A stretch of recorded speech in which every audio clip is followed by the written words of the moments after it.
கல்வி எந்தோழி எனும் தலைப்பில் சில கவிதையை கூற முன் வந்துள்ளேன். அஸ்ஸலாமு அலைக்கும் வரஹ்மத்துல்லாஹி வபரகாத்துஹு. கட்டு கசடர கல்வி எனும் செல்வம் கையில் கொண்டு நடப்பெற நம் வாழ்வதம்.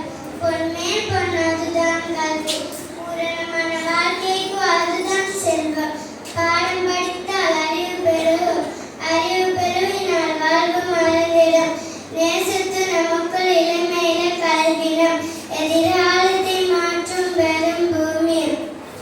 உழைப்பு மட்டும் உண்டு என்ற கல்விய நம் வாழ்க்கை நம்பிக்கையா விரைவில்